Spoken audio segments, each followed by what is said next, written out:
Baik, bismillahirrahmanirrahim. Assalamualaikum warahmatullahi wabarakatuh. Waalaikumsalam warahmatullahi wabarakatuh.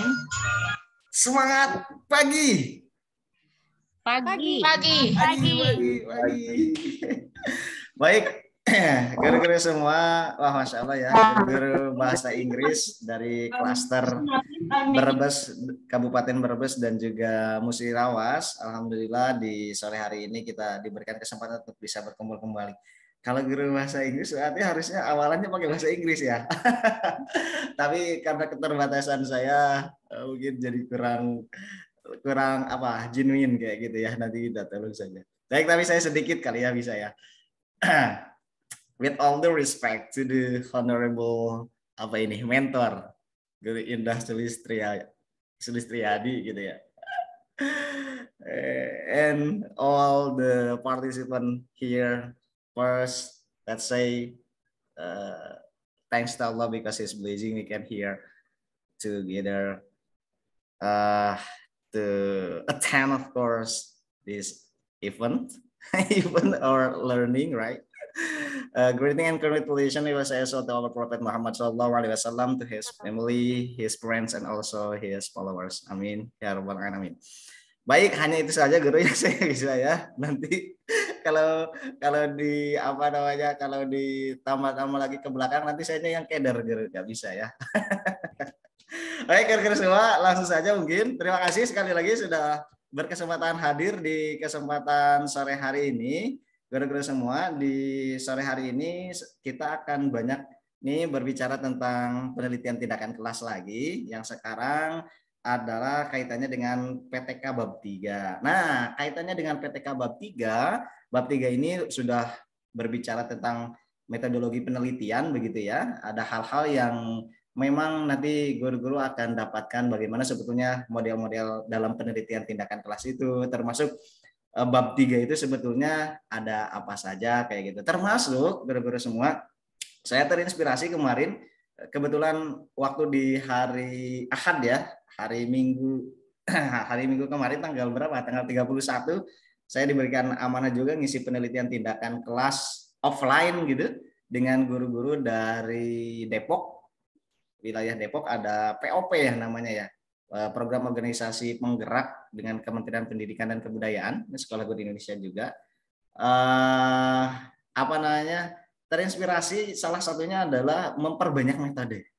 Karena ternyata guru-guru semua sama juga di antara guru terkadang ada beberapa yang kaitannya dengan metode pembelajaran terutama kayak gitu itu masih perlu banyak apa namanya sharing kayak gitu. Mungkin di antara guru-guru sudah sering kali juga mendengar gitu ya banyak metode pembelajaran, termasuk kan waktu lalu kita berbicara juga tuh ada namanya strategi pembelajaran gitu ya. Pendekatan pembelajaran, strategi pembelajaran gitu, masuk baru ke metode, ada teknik pembelajaran, taktik pembelajaran yang keseluruhannya kemudian ketika mereka jadi satu ini komponen-komponen pembelajaran ini menjadi model pembelajaran. Nah, berkaitan dengan metode guru, kemarin ada satu orang guru yang meminta ke saya karena mungkin tahu background saya juga dulu sempat jadi salah satu pengajar olimpiade ya, olimpiade matematika nih di Bandung. Jadi minta untuk apa nih yang bisa diberikan kepada guru-guru di Depok agar pembelajaran matematika lebih menyenangkan kayak gitu. Nah, mungkin terinspirasi dari sana guru-guru semua ya. Oh ya, ini saya bukan gaya-gayaan ya guru. Nanti karena saya mau memperlihatkan guru-guru beberapa rumus matematika yang semoga bisa digunakan. Saya menggunakan tablet gitu. Jadi supaya tangannya nggak basah makanya ada ini. Awalnya guru ini kenapa gitu-gitu ada sarung-sarung. Awalnya disangkanya gimana ya? Disangkanya gaya. Bukannya guru ini buat biar tangannya kan saya terkadang suka basah juga tuh. Jadi perlu ada supaya terserap. Nah, gini guru, kaitannya dengan metode pembelajaran dan kematematikaan, kemarin saya memberikan guru-guru di sana itu satu metode namanya, mungkin guru-guru sudah tidak asing lagi ya di antara guru-guru, kalau yang sudah terbiasa nanti kita sharing saja, tapi kalau mungkin ada yang baru dengar ya saatnya kita sama-sama untuk belajar. Nah, ini untuk memberikan juga kalau mau di PTK kan juga silahkan kayak gitu. Mungkin sudah mendengar istilah HANSYS. Handsis itu singkatan dari hand itu tangan, sys itu sistem, berarti sistem tangan. Maksudnya berhitung dengan menggunakan tangan, atau mungkin guru-guru lebih akrab dengan istilah jari matika, gitu ya. Jari matika. Ya, jari matika itu guru-guru semua. Saya sempat dulu memberikan ini juga untuk anak-anak Olimpiade ya. Kalau anak-anak Olimpiade itu cepat banget ya guru. Kalau kita kasih itu, gitu. Dia udah hebat duluan. Gurunya masih harus meraba-raba dulu. Nah, tapi kita konsepnya dikasih kayak gitu. Nah, maksudnya apa? Maksudnya gini guru. Untuk perhitungan jari matika sendiri itu sangat bisa digunakan sampai dengan perhitungan berapapun kayak gitu ya.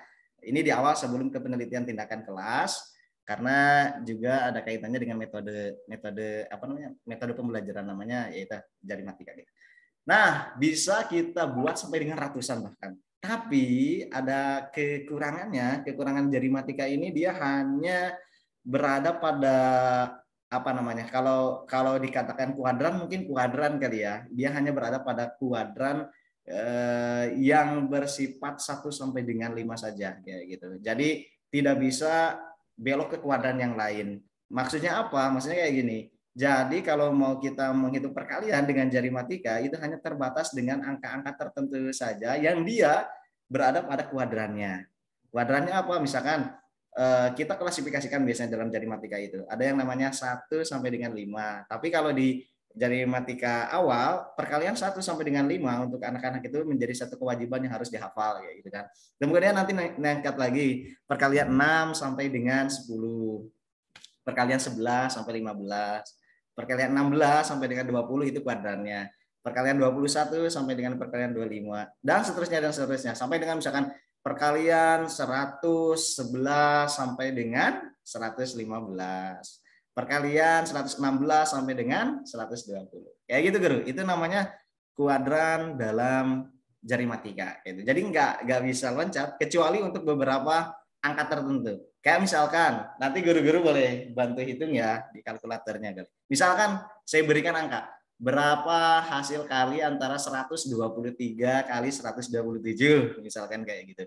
Nah itu kan loncat kuadran, tapi karena angkanya unik kita bisa menggunakan jari matika kayak 123 kali 127 kayak gitu. Tapi saya jangan dulu perlihatkan, nanti kita pelajari bersama ya. Coba ya, 123 kali 127 itu akan menjadi guru-guru semua kalau dihitung 15621, 15.621. Betul nggak ya? Coba kita cek dulu. Maksudnya saya ingin memperlihatkan ada beberapa yang juga dari kuadran tertentu itu bisa di jari matika. Betul ya jawabannya 15.621.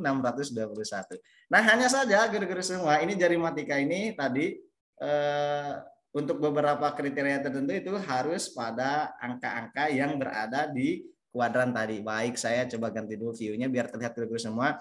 Yuk guru-guru kita belajar dulu jari matika nanti biar bisa langsung dikasih ke peserta didiknya ya. Apalagi kalau anak-anaknya udah SMP SMA penting banget ya. Guru-guru boleh dinyalakan dong videonya biar saya lihat dan juga mempraktikannya bisa lebih tepat ya. Karena ini teknik jari matika ini berhubungan juga dengan dua skill. Pertama skill kita menghitung, yang kedua adalah skill kita bagaimana mengelola tangan. Makanya saya pengen lihat tangannya guru-guru. Monggo dinyalakan guru-guru yang mau belajar jari matika dengan saya sampai dengan ya kurang lebih 15-20 menit ke depan ya.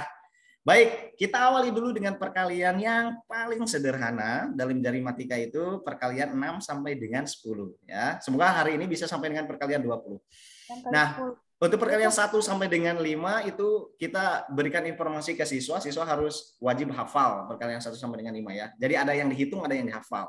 Kalau dalam skema matematika 1 sampai dengan 5 itu wajib hafal. Oke, kita perkalian 6 sampai dengan 10 dulu. Caranya gini, Guru. Tangan kanan ya. Kalau saya bilang kanan, ini artinya 1. A1. A1 atau B1 itu artinya kanan. Ya. Kayak gini, Guru. Ini 6. Ya, 6. Coba semua tangannya kayak gini.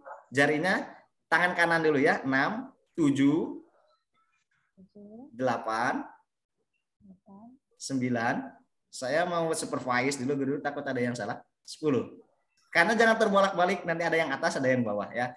Tangan kiri juga sama 6. 7. Mana Guru Feni nggak kelihatan tangannya? 8. Oke. 9, tangan kiri 10. Jangan ke atas arahnya, ya, tapi harus ke samping. Nanti itu biar ketahuan mana yang jadi bagian atas yang akan kita kalkulasikan dan mana yang jadi bagian bawah. Ya, oke. Coba saya ingin tahu guru-guru semua, misalkan 8 kali 7, gimana jarinya? 8 kali 7, 8. Oke, yang kanan 8, ingat tadi 8 3 ya. Yang kiri 7. Jangan ke atas ya, nanti kita biar gampang mengidentifikasi mana atas mana bawah. Perhatikan baik-baik. Yang saya buka, tangan yang saya buka, jari yang saya buka ini namanya bawah. Karena dia berada posisinya di bawah. Sedangkan yang ditekuk ini namanya atas. Ya. Ingat, kalau yang di kanan 1. Jadi kayak misalkan saya bilang A1 B1 ditambah B2 dikali 10 ditambah A1 dikali A2. Jangan bingung-bingung guru-guru semua. Jadi kalau yang namanya B1 berarti selonjoran. Iya kan maksudnya nggak ditilap berarti nyelondor kayak gitu ya. Ini namanya B1 ya. Berarti bawah 1 kalau angka 8, bawahnya ada berapa guru bawah satunya? 3. Hitungnya 1, 2, 3. Gitu ya. Saya konsepnya dulu biar guru-guru hafal baru nanti praktiknya. Oke. Ini berarti kalau 8 bawahnya 3, atasnya 2. Ingat ya, kalau 8 bawah 3, atas 2. Kalau 7 bawah berapa, atas berapa?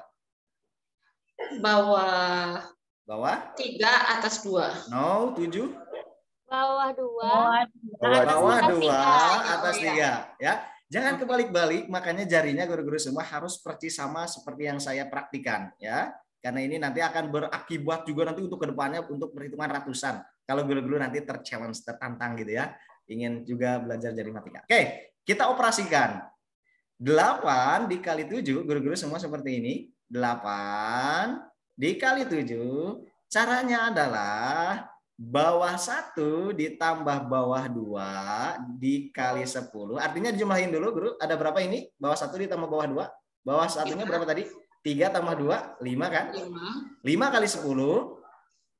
50. Atas dikali atas. Atas 1 dikali atas 2. Atas satunya berapa? 2 kali 3. Oke, berarti 8 kali 7. 56. 1 kali. Oke, saya ini kali ya share screen biar guru-guru ada hitungannya. Bentar. Ada yang dilihat di whiteboard sebentar guru-guru ya. Saya coba share screen dulu. Coba kelihatan nggak ya? Oke, saya coba nulis dengan menggunakan teknologi ya biar kelihatan jelas. Tek mana ya? Belum masuk jangan-jangan sebentar dulu. Udah masuk ya. Oke. Saya erase dulu. Oke, ganti dulu warnanya biar nggak pink. Oke, ini ya. Which one? Yang mana guru kita gunainnya? Teks. Ini kan masih. Oke, terlalu kali ya. Itu ada suara apa ya? Oh, ini buat nulis. Sebentar, saya kelupaan ini karena udah lama sekali. Gara-gara ada yang bisa bantu saya. Oke, pakai draw kali ya. Cek. Oh no. Bentar, pakai apa ya? Untuk menulis. Jamboard susah nggak ya? Apa guru? Pakai apa? Jamboard. Ini aja nih. Ini kan ini kita menggunakan whiteboard ya. Ini nih nulis. Misalkan tadi perkalian 6 sampai dengan 10 ya. Ini apa namanya? Rumusnya adalah bawah 1 B1 ditambah B2 dikali berapa guru? 10. Good, kali 10 ditambah apa tadi saya bilang? Atas 1. Atas 1 Ya, atas 1 kali atas 2. Ingat ya, yang jadi atas 1 apa, yang jadi atas 2 apa? Yang atas 1 berarti apa artinya? Ditekuk. Kanan yang ditekuk ya. Ini rumus untuk perkalian 6 sampai dengan 10.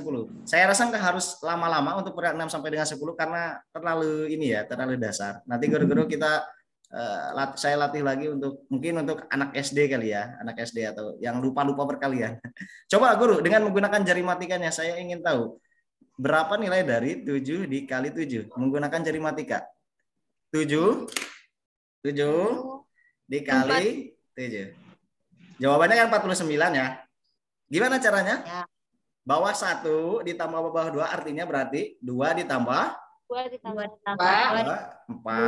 kali 10 Dikali 10. 40 3 dikali 3. 3 dikali 3. Jadi 9. Jadi 49. Jarinya mesti gerak biar nanti ada bagian auditori ada bagian kinestetiknya ya yang semoga bisa lebih lekat.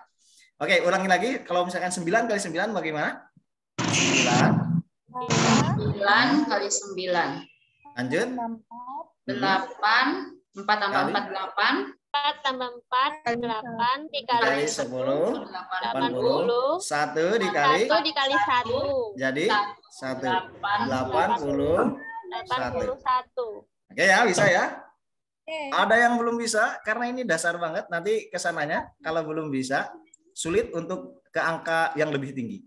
Ada yang mau ditanyakan dulu sebelum kita lanjut? Lanjut ya. Oke. Gimana Guru Indah? Ya, hafalan rumus aja jangan dihapus Guru Riki. Oh iya, sure, nggak bakalan. Nanti bakalan banyak nih rumus yang saya tuliskan ya. Oke. Kita lanjut dulu. Ini nggak ada yang tanya ya. Yang lainnya udah bisa ya. Oke, sekarang 11 sampai dengan 15. Saya kasih rumus, guru cobain sendiri. Nanti kalau udah berhasil, saya nyatakan udah. Kalau belum, nanti saya bahas ya. Oke. Ini adalah rumusnya 100 ditambah bawah 1 bawah 1 ditambah bawah 2 kali 10 ada ya, kalau bukan Haitur asli kayak gini tulisannya. Kemudian ditambah bawah 1 dikali bawah 2. Mohon maafnya tulisannya ini sangat ganteng. Sebaliknya. Bawah 1 dikali bawah 2. Oke, ada yang bisa? Coba saya ingin guru-guru melakukan proses perkalian ini. Berapakah nilai dari 13 dikali 13? Use your hands. 13-nya gimana nih? 13-nya. Oh, belum dikasih tahu ya caranya ya. Oke. Lihat dulu ke saya guru-guru semua. Bagaimana cara pengoperasiannya gitu ya. Gini guru, 11 sama kayak tadi. Ini 11. Ayo, tangannya, jarinya ikutin semuanya. 11, 12, 13, 14, 15. Berarti kalau 13 kayak gimana? Oke, saya stop share dulu. Saya ingin lihat dulu guru-guru sudah betul belum ininya. Sebentar, hilang lagi ya. Oke, enggak apa-apa deh. Nih guru, 13 kayak gini ya. Mohon maaf kalau misalkan saya nggak kelihatan semua karena di layar ternyata memang tidak bisa terlihat semua, harus dihentikan. Oke, 13. Kalau 14 kayak gimana? 14 good. 15 kayak gini. Satu tangan aja dulu ya. Coba 12 posisi jarinya, 12. Guru Agus ayo 12 kayak gimana? Agus Sabto Aji. 12 kayak gini ya. Oke. Bentar, di sini koneksinya kurang bagus. Wis, enggak apa-apa, nanti bisa lihat rekaman YouTube saja kalau gitu. 13. Yang lain sama ya, 14, 15. Oke, good. Sekarang saya permintaannya 13 kali 13 berarti tangan kanan 13. Posisinya 13 kayak gini ya. Tangan kiri pun 13. Siap-siap hitungkan. Hitungannya adalah 100. Simpan di otak dulu 100. Posisinya kayak gini, guru. Ikutin saya. 100. Yuk, bagian supaya gerak yuk. Kinestetiknya main. 100. Bawahnya berapa tadi? Bawah 1. 3 tambah 3 berarti berapa? 3 tambah 3? 6 dikali 10. 60. Jadi jumlahin dulu 160. Sekarang bawah kali bawah. 3 dikali 3. 3 kali 3 berapa? 9 dong, bukan 2 kali 2 ya. Ingat, ada yang atas, ada yang bawah. Jangan kebalik-balik. Makanya tadi saya bilang harus betul prosesnya. Karena kalau kayak gini, ya yang mana yang atas, mana yang bawah liar. Gitu ya. Jadi, ulangi lagi 13 dikali 13, simpan di otak berapa? 100. Ini dijumlahin 6 dikali 10, 60. 3 dikali 3, 9. Jadi 13 kali 13 sama dengan 169. Coba cek di kalkulatornya masing-masing guru. Betul nggak? Saya nggak bakalan ngecek ya. Sudah betul. Siap. Terima kasih. Mantap. Ini berarti tadi berapa? 3 ya, ditambah 3 ya. Betul nggak? Dikali berapa guru? Kali 10. Waduh. Kayaknya harus diganti nih. Bagian dari batanya. Ininya berapa ini? B1-nya tadi 3 dikali 3. Kali dong. Kali 3 ya. Jadi 100. Kenapa? Ada rumus atasnya ya, berarti yang ini. Ya, yang ini nggak ada rumus atasnya. Ini iya ingat ya, yang saya tuliskan di sini. Nanti saya highlight. Ini kan 6 nih. 6 kali 10 langsung saja 60 ya. Ditambah 3 kali 3 9. Jadi jawabannya adalah 169. Oke, gitu. Nah, ingat ya, yang saya kasih warna ini artinya rumus. Ini rumusnya nih guru-guru semua nih. Oi, mana? Bentar ya, on saya-nya kurang. Ini rumusnya nih, tulis ya, boleh ditulis. Makanya kalau lagi belajar tuh perlu ada catatan. Ini yang 11 ya. Oke, catat guru-guru. Nanti supaya gak hilang. Oke, baik. Itu untuk perkalian 11 sampai 15. Saya ingin tahu dulu, guru-guru udah terinternalisasi belum? Coba siapa yang bisa sebutin namanya ya, baru menjawab. Jangan keroyokan. Berapa nilai dari gunakan hensisnya 14 kali 13? Yang bisa bersuara dulu, baru nanti saya tunjuk. Stop share dulu dah. Oke, 14 dikali 13. Come on. Saya guru. Oke, guru Debi. Berapa guru? 14 dikali 13. Good. 100. 100. 7 kali 10 70. Good. 70. Then B1 tambah B2. 177. no. Salah saya. B1. Saya Pak.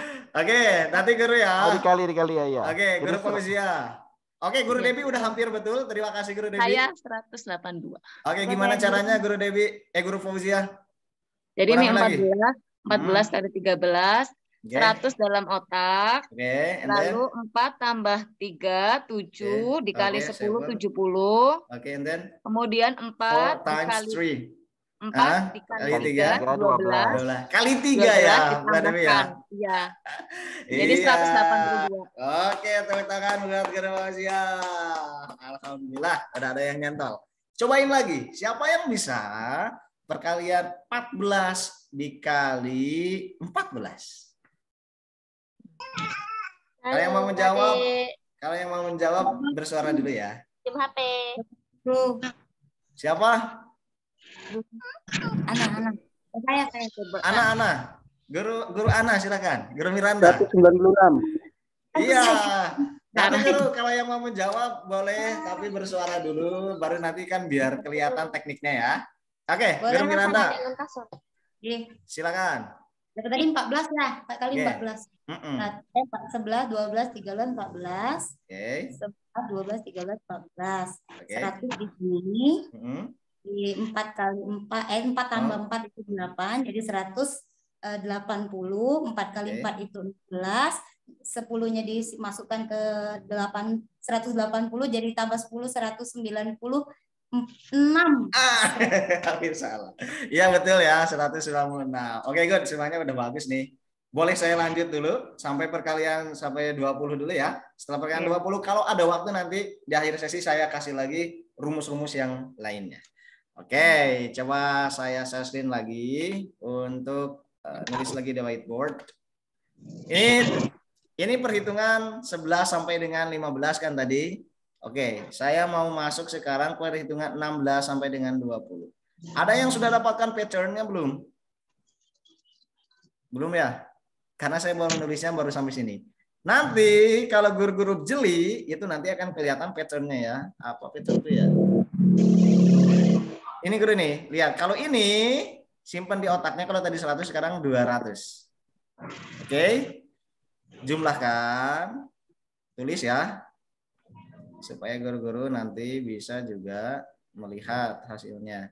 B1 ditambah B2 times-nya kalau tadi 10 karena sekarang 20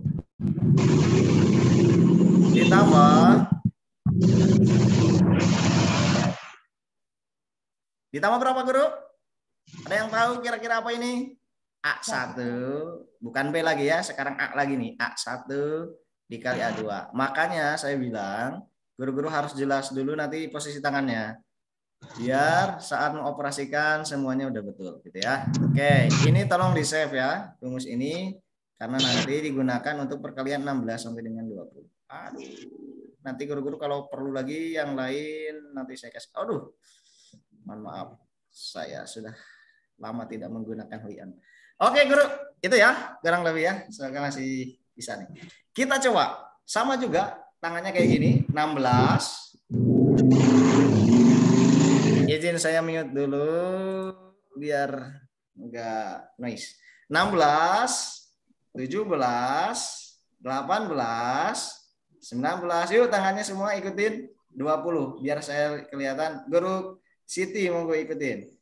16, 17, 18, 19, 20. Oke. Sebelum dihitung, saya ingin lihat dulu posisi tangan guru-guru semua. Izin dulu ya, izin saya men-stop share dulu. Gimana caranya? Sebentar. Oke, saya stop share dulu. Guru-guru, silakan. Saya ingin lihat dulu jarinya. 17 kali 17. Sebelum dihitung, 17 kali 17. Semuanya silakan yang mau belajar dengan saya jari matika biar kelihatan di layar. 17 kali 17. Guru Indah udah betul, Guru Erlin sudah, Guru Sabto sudah, Guru Miranda sudah. Ada yang raise hand? Guru Debi sudah. Nyalakan guru itunya videonya ya. Guru Hidayat terus sudah betul.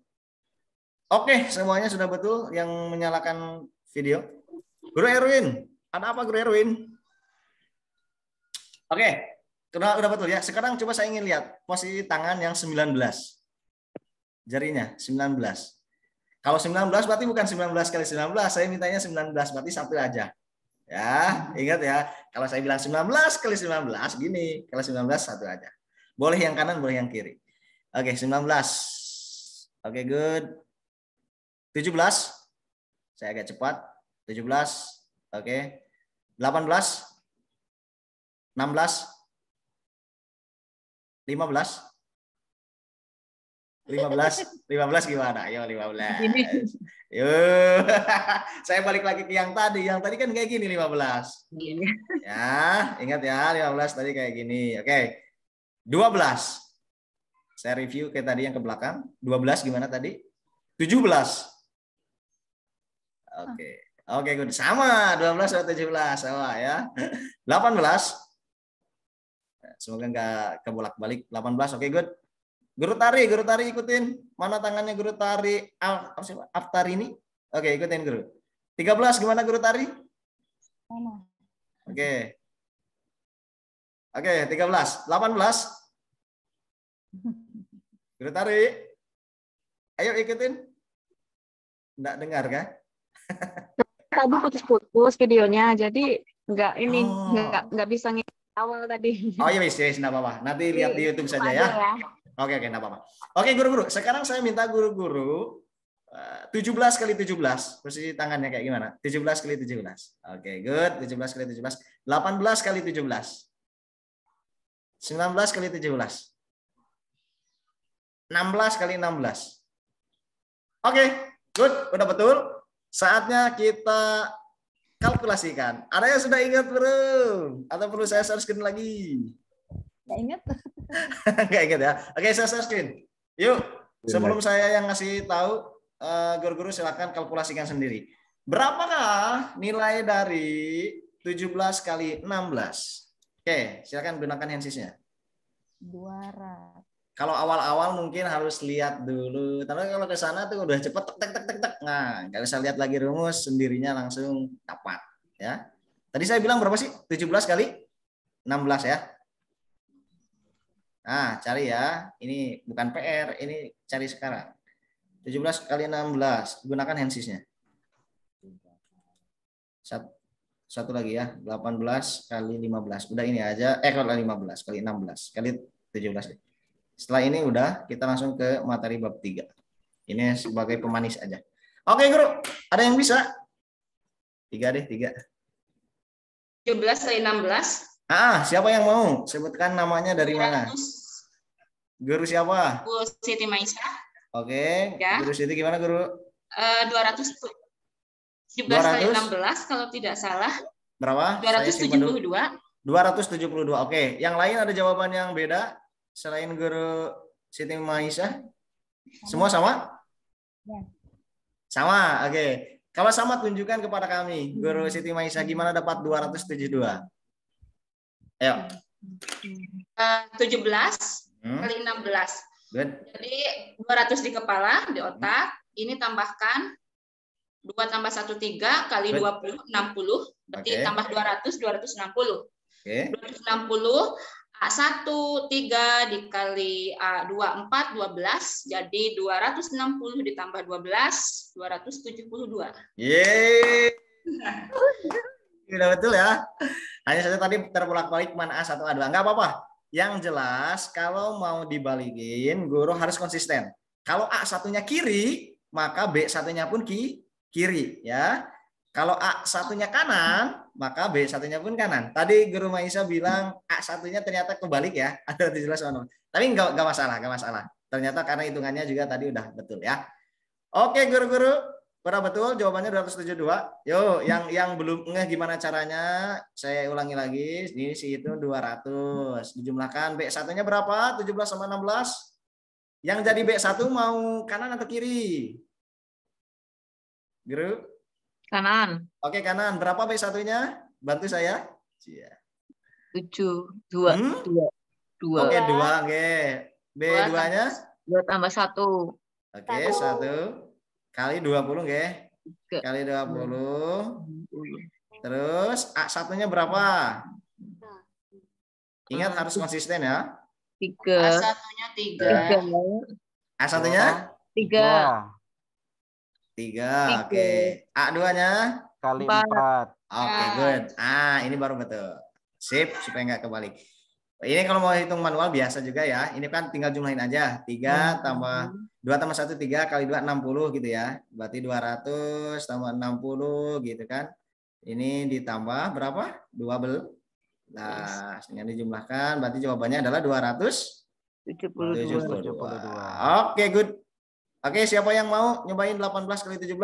Jangan Guru Siti Maisha lagi. Yang lain. 306. Boleh saya coba. Oke, siapa duluan barusan? Guru Agus, ya? Silakan Guru Agus. Oke. Jawabannya dulu, kita kunci. 8. Jawaban dulu. Oke, berapa jawabannya? Itu dulu. 8. Masih ngitung. Oke, hitung dulu silakan. Kalian udah dapat hitungannya boleh. 306. 306. Ya. Ada lagi yang lain?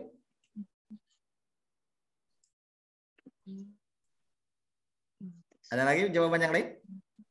Itu aja 306. Oke, Guru Agus, buktikan 306. Tadi Guru Devi ya yang bilang ya. Tapi saya ingin Guru Agus yang menjawab. Gimana caranya Guru Agus coba dapatin 306? Silakan nyalakan mikrofonnya. Ya. Oke. Pertama siapkan dulu 18 di sebelah kanan 3. Oke. Dan di sebelah kirinya 17.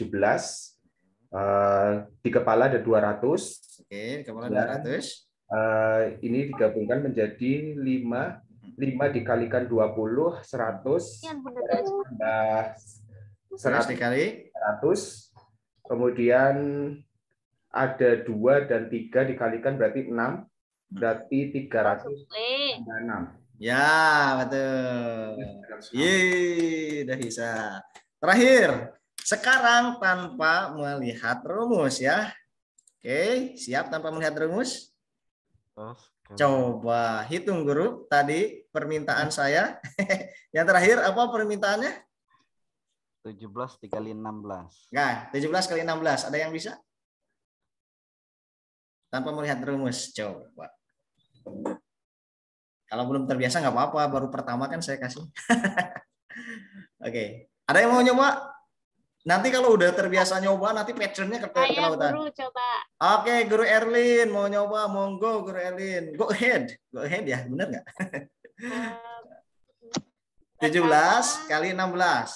Pertama. Kanan 17 kali 16. Di kepala 200. Ya, betul.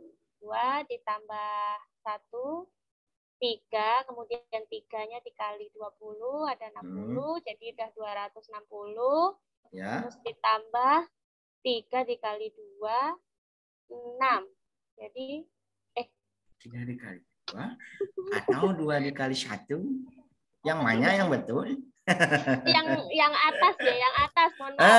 Yang atas jadi 3 dikali 4, 12. Jadi yang 60 ditambah 12 ada 72. Jadi jawabnya 272. Betul ya? Betul. Yeay. Alhamdulillah. Good, guru-guru semua. Oke, alhamdulillah udah dapat ya. Jadi minimal tadi saya kasih 3 rumus 6 sampai dengan 10, rumus 11 sampai 15, rumus 16 sampai 20. Nanti kalau ada waktu lagi di akhir sesi saya kasih lagi rumus yang lainnya dan saya akan tantang guru-guru untuk membuat pattern sendiri untuk perkalian yang tingkatnya lanjut. Tapi sebelum ke sana, izinkan dulu kita masuk dulu ke materi PTK-nya ya. Kita masuk dulu ke materi bab 3-nya.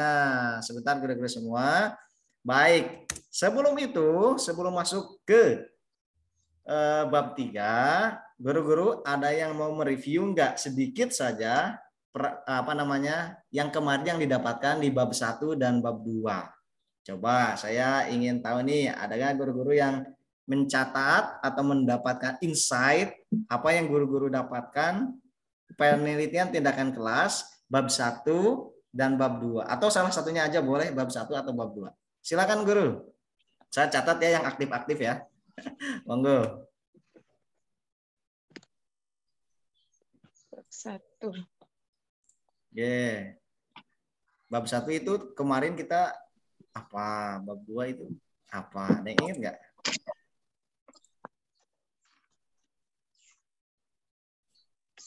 Monggo silakan tim Brebes, tim Musirawas. Nggak harus semuanya, sedikit pun tak apa. Sebelum nanti kita bahas bab 1. Saya coba. Oke, boleh. Good. Guru Fauzia ya dari Brebes ya. Iya. Oke, guru. Saya coba bab 1 itu meliputi latar belakang masalah, lalu identifikasi masalah dan manfaat atau tujuannya itu sebagai pendahuluan. Itu bab 1, kemudian bab 2 itu Guru sedikit dielaborasi dulu. Latar belakang masalah itu kemarin ada apa? Manfaat itu ada apa? Tujuan ada apa? Ya. Tujuan atau manfaat ada apa? Ya, silakan guru. Sedikit aja. Untuk latar belakang itu kurang lebih ada mencakup teori dari yang akan diangkat itu untuk PTK-nya apa, latar belakang berhubungan dengan masalah, teorinya. Kemudian ada realitis itu berarti kenyataan yang ada, jadi kita mengangkat tema tersebut atau yang akan dibahas itu karena kenyataannya seperti apa di lapangan. Kemudian berkelanjutan berikutnya adalah tentang metode pembelajaran yang akan digunakan. Jadi antara teori, realitis dengan metode itu berhubungan gitu untuk di latar belakangnya. Iya. Dari latar belakang ya, tadi ada gap berarti antara idealitas sama realitas gitu ya. Iya. Latar belakang. Ya. Ya, kemudian untuk masalah identifikasinya itu berbentuk kalimat pertanyaan. Berbentuk kalimat pertanyaan masalahnya. Kemudian saya mohon maaf yang poin ini saya tidak lengkap catatannya. Kemudian yang ketiga tentang manfaat tujuan. Jadi yang kita ambil misal pakai metode tertentu dengan metode tersebut memiliki manfaat atau tujuan apa yang berkaitan dengan PTK yang akan dibahas. Maaf ada yang jatuh. Ya, Itu yang bab 1 Guru Rifki, mohon maaf saya nggak lengkap ya. Wah, udah keren, udah keren. Udah dapat poin-poinnya. Ya, Mau kemudian nyampein bab 2, Guru? Gimana? 2 kemarin itu yang tentang catatannya saya di buku lain ini tidak ketemu bukunya, mohon maaf. Enggak apa-apa. Buku ini. Sepengetahuan Guru tentang yang bab 2 gimana? Bab 2 kemarin tentang daftar pustaka apa ya? Saya lupa, Guru Riki. Maaf, buku catatannya ini ya ketelingsup istilahnya tuh. Nggak tahu di mana. Ketelingsup apa? Ketelingsup. Kalau orang Jawa bilang tuh ketelingsup. Terselip lah di mana. Terselip. Gitu ya. Waduh, terselip. Oke, nggak apa-apa. Terima kasih. Saya cari dulu. Ya. Enggak apa-apa. Ya, terima kasih. Nanti Guru boleh mencari lagi, boleh melihat lagi itu YouTube-nya. Kayaknya belum banyak tuh yang review di YouTube ya. Saya lihat. Oke, baik, terima kasih Guru Fauziah. Kita kasih salut untuk Guru Fauziah. Kasih salut. Salut buat Guru Fauziah. Oke, Guru. Sedikit saya sama-sama Guru Fauziah. Sedikit saya review ya. Kalau bab 1 dan bab 2 itu betul, tadi sudah berbicara tentang di bab 1 ada latar belakang masalah dulu gitu ya. Kemudian tadi kemarin saya cuma memberikan yang sedikit saja kaitannya dengan latar belakang masalah, di mana ada idealitas dan juga realitas gitu, yaitu menjadi satu karena ada gap, baru kemudian masuk kepada judul. Nah, hanya saja untuk beberapa latar belakang masalah mungkin yang sifatnya penelitian formal, maksudnya penelitian formal itu di luar penelitian tindakan kelas yang biasa dilakukan di universitas dan sejenisnya gitu. Nah, itu untuk latar belakang masa itu ada yang namanya landasan-landasan kayak gitu ya. Jadi terkadang ada penulisan kayak misalkan ada namanya landasan yuridis, landasan empiris, landasan teoritis kayak gitu-gitu. Nah, itu juga bisa dibuatkan di latar belakang. Hanya saja kalau penelitian tindakan kelas kita buat sedemikian rupa agar lebih memudahkan guru-guru semua, sehingga cukup dengan kita menuliskan fakta-fakta idealitas. Idealitas ini bisa dari apa aja? Bisa dari teori, bisa dari yuridis. Teori itu berarti dari buku gitu ya, beberapa informasi yang kita dapatkan materi dari buku, atau juga dari yuridis. Yuridis ini apa? Dari hukum. Misalkan undang-undang gitu ya. Biasanya kita kutip gitu ya, Undang-Undang Nomor 24 Tahun 2016 tentang bla bla bla bla bla. Ya, itu juga boleh tuh. Dan sejenisnya. Ini untuk apa? Untuk bagian dari idealitas. Realitas biasanya kita melihat bukti empiris di lapangan tentang kondisi di kelas kita. Gimana sih kalau kita lihat dari idealitasnya, ternyata anak misalnya untuk usia 9 sampai dengan 12 tahun itu sebetulnya harus bisa sudah ini. Oh, ternyata teori itu kurang nih, tidak sesuai dengan realitas yang terjadi di kelas kita. Di kelas kita ternyata anak-anaknya baru bisa gini. Nah, itu bisa kemudian guru olah elaborasi di sana. Sehingga nanti di akhir guru nanti akan mencantumkan tuh menggunakan metode atau media apa nanti yang akan guru jadikan sebagai objek penelitian tindakan kelas. Nah, dari sana baru guru tuh langsung pada tahapan judulnya apa gitu ya. Sedikit tentang latar belakang. Tadi sudah disinggung ya oleh Guru Fauziah. Nah, kemudian juga ada manfaat penelitian tindakan kelas ya. Sebelumnya kita berbicara tentang masalah juga ya. Masalah ada bagaimana melakukan proses identifikasi masalah. Kemudian setelah adanya identifikasi masalah yang banyak gitu, yang bisa mungkin dipetekakan, maka kita buatkan batasan masalah. Nah, batasan masalah ini adalah yang betul-betul urgent gitu ya, urgent. Yang kalau misalkan kita tidak buatkan PTK, wah ini bahaya nih buat keberlangsungan proses pembelajaran klasikal kita.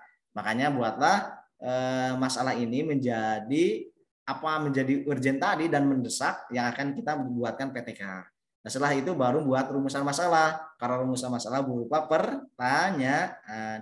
Dari sana guru boleh menuliskan manfaat penelitiannya apa aja gitu ya. Manfaat penelitian bisa dilihat dari 2, akademis, ada juga bisa dilihat dari terapan kayak gitu kan. Manfaat akademis ini berhubungan dengan teoritis. Kalau manfaat terapan berhubungan dengan apa? Berhubungan dengan bagaimana kita melihat stakeholder di sana. Ya, manfaat untuk guru, manfaat untuk siswa, manfaat untuk kepala sekolah misalkan kalau ada, dan untuk sekolah pada umumnya. Gitu ya, termasuk kemarin kita berbicara juga dengan tentang bab 2. Di bab 2 ada juga ya yang kita bahas tentang kajian teori. Nah, di kajian teori guru-guru perlu apa tuh? Salah satunya perlu juga bermain untuk menuliskan apa source sumber yang kita ambil ini harus kredibel. Juga sumber yang kita ambil ini misalkan kurang dari sama dengan 10 tahun kemarinnya. Dan bagaimana cara penulisan, pengutipan dari yang kita ambil tadi ya, bisa berupa footnote, endnote, atau body note gitu kan. Kemarinnya bilang kayak gitu. Tapi kita selaraskan semua yang kita ambil adalah body note kayak gitu. Nah, kemudian juga bagaimana penulisan daftar pustaka yang betul. Nah, kemudian sudah dibahas juga. Nanti guru-guru yang terlupa, yang terlewat, boleh cek lagi YouTube-nya saja. Nah, sekarang guru-guru, tadi ada kerangka konseptual dan lain-lain ya. Saya nggak mention. Saya akan langsung saja dulu. Sekarang kita akan masuk kepada pembahasan di bab 3. Sebentar, saya coba share screen dulu guru-guru. Di bab 3 ini berbicara tentang apa ya kira-kira ya. Sebentar. Basic. Baik, saya buka dulu kalau begitu karena di sini tidak terlihat ya. Oke, bab 3 udah ada. Sip. Ini guru ya. Saya buatkan karena keseringan pakai Canva ya. Jadi senang pakai Canva ini. Sehingga presentasinya juga saya buatkan di Canva walaupun sederhana. Ya baik guru-guru, sedikit sekarang kita akan masuk pada pembelajaran di PTK bab 3 ya. Setelah kemarin kita banyak belajar tentang bab 1 dan juga bab 2. Sebetulnya apa sih PTK bab 3 ini? Ini nggak usah juga saya berikan kepada guru-guru ya, karena sudah tadi kan sudah kita Jarimaticas time, guru-guru sudah mendapatkan handsis ya sampai dengan 20. Semoga itu jadi pemanis guru-guru semua sehingga nanti ke dalam kelas guru-guru bisa juga punya satu hal yang baru yang bisa di-share kepada siswanya secara langsung. Baik, hari ini rencananya semoga cukup ya, akan membahas 4 hal ini. Bahkan jadi matikan 11-15 ya harusnya. Enggak apa-apa. Memahami isi PTK bab 3, mengetahui model-model PTK, dan mengetahui rambu-rambu dalam pembuatan penelitian tindakan kelas, dan juga ada share metode Jarimatica 6-10 dan 11-15. Tadi guru-guru bahkan sampai 16 sampai dengan 20. Ya apa-apa ya. Nanti ini aja. Nah, guru-guru semua berkaitan dengan PTK bab 3, isi PTK dari bab 3 ini apa saja guru? Mungkin di antara guru-guru udah sering juga ya yang buat penelitian. Ini kurang lebihnya seperti ini ya. Yaitu ada yang biasa kita sebut juga rencana dan prosedur penelitian. Atau juga mungkin nanti saya bahas ada model PTK bab 3 yang dituliskan oleh sumber yang lain misalkan. Nah, ini biasanya buatkan cukup dengan rencana dan prosedur penelitian yang terdiri dari 7 instrumen ini. Ya, apa yang ditulis di bab 3 ini? Tempat dan waktu penelitian. Tentu guru-guru harus menuliskan juga di mana guru-guru membuat penelitian tindakan kelas ini. Ya tentunya di kelas ajarnya nanti di-mention gitu, itu di kelas berapa, sekolah mana kayak gitu ya. Biasanya mencantumkan juga tidak cukup sampai sekolah mana tapi kabupatennya. Karena terkadang ada juga di satu kabupaten gitu, nama sekolahnya ada yang sama. Nah, ini yang perlu kalau dulu kayak gitu, kalau sekarang mungkin karena udah per kabupaten ya. Jadi misalkan di sekolah saya dulu ruang lingkupnya kecamatan, tapi jadi nama sekolahnya jadi ruang lingkup kabupaten gitu. Oke, dulu saya sekolah misalkan di Man Cibadak, nah berubah menjadi Man 1 Sukabumi kayak gitu. Jadi lingkupnya kabupaten. Nah, tolong saat pembuatan PTK gitu, guru-guru semua mention tempatnya juga sampai dengan lingkup kabupaten. Misalkan sekolahnya di mana, SMP atau SD gitu. SDN Cisande 5, Kabupaten Sukabumi misalkan. Kemudian ada waktu penelitian, tolong dituliskan nih. Kalau yang baik guru, waktu penelitian ini guru-guru silakan mencantumkan bukan hanya sebatas deskripsi saja, tapi silakan buatkan juga berupa schedule ya. Tolong dibuatkan berupa schedule kan, kayak gitu kan biasa kan. Kalau menuliskan waktu penelitian itu ada juga tuh kalau waktunya misalkan guru yang dia ambil berapa lama gitu, misalkan maksimal ya 3 bulan misalkan. Makanya guru harus mention per masing-masing bulan itu mengerjakan apa kayak gitu ya, supaya enak kalau ada timeline. Kemudian selanjutnya subjek dan objek penelitian. Nah, kemarin saat di PTK di bab 1 saya bilang subjek penelitian itu saya pernah mention ya, ada metode dan juga ada media. Nah, ini itu yang dimaksud adalah subjek dari judul. Nah, kalau di sini yang menjadi subjek penelitian di bab 3 ini lebih kepada siswa. Ya. Jadi yang menjadi subjeknya itu adalah siswa kita. Ya, jadi siswa kelas berapa gitu. Objek penelitian. Objek penelitian ini nanti guru-guru menuliskan apa? Berarti menuliskan metode atau media yang kita gunakan sebagai juga bagian dari tanda kutip uji media atau uji metode. Walaupun sebetulnya dalam PTK nggak boleh ada uji ya, karena nanti di PTK itu pada akhirnya adalah ingin menjadikan kelas ajarnya menjadi lebih baik lagi gitu, ada peningkatan dari hasil belajar dan sejenisnya. Tapi kita juga perlu melihat bagaimana kesesuaian antara penelitian, metode atau media yang kita gunakan pada saat kita melakukan proses penelitian tindakan kelas gitu dengan ya sebelum dan juga sesudah. Jadi ada proses pra PTK dulu, kemudian masuk ke siklus 1, siklus 2, siklus 3 selesai gitu. Nanti guru silakan untuk menuliskan reportnya. Nanti kita bahas ya pada bagian model-model PTK ada apa aja. Nah, kemudian ada desain penelitian. Nah, tentunya pada bagian desain penelitian ini nanti guru-guru menjabarkan tuh ini sebetulnya lebih kepada apa namanya, mungkin bisa juga guru memasukkan model ya, model yang guru masukkan apa yang guru ambil ini model penelitian tindakan kelas yang seperti apa kayak gitu. Nah, pokoknya pada bagian desain ini kerangka awal guru-guru membuat penelitian tindakan kelas itu seperti apa, bagaimana kayak gitu, harus setidak-tidaknya guru harus menjawab kenapa guru mau melakukan penelitian tindakan kelas tersebut. Karena mungkin tadi terjadi gap gitu secara klasikal kurang dari 85%. Sehingga guru membuat tuh desain penelitian untuk bisa untuk bisa menyelesaikan atau memecahkan masalah yang terjadi di dalam kelasnya, maka guru coba akan membuat metode ataupun media yang digunakan sehingga hasilnya kayak gini. Nah, desain penelitian guru bisa menuliskan juga tuh, termasuk di dalamnya ada bagan ataupun alur model PTK-nya kayak gimana.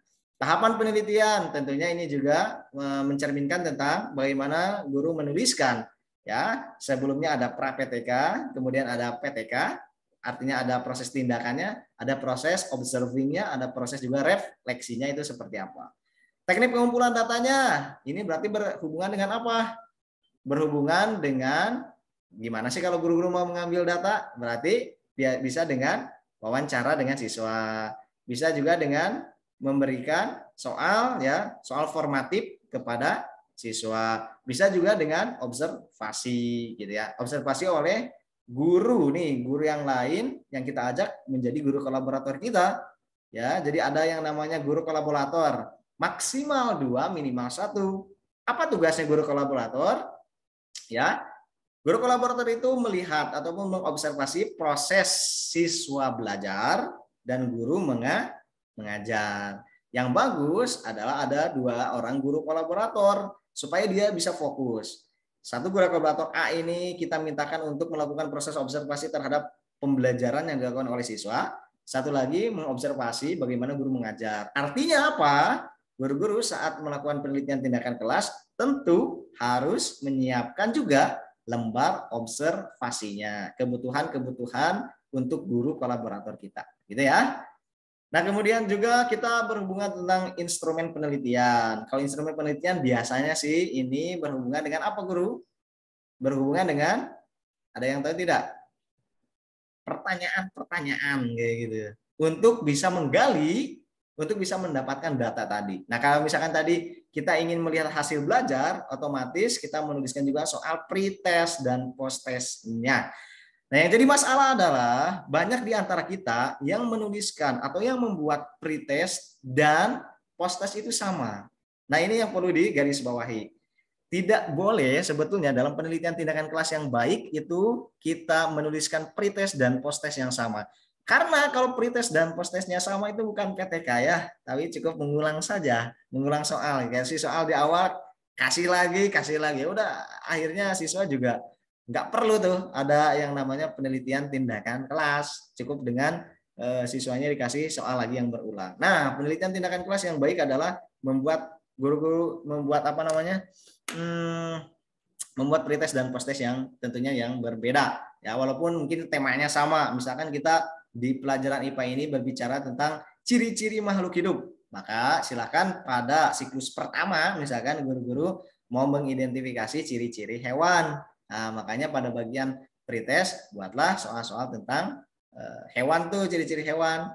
Kemudian pada posttestnya pun misalkan sama, tapi tentu dengan pertama soal yang berbeda, dan yang kedua apa yang mesti sama? Kualitas soal yang sama. Ya, yang sama itu kualitasnya.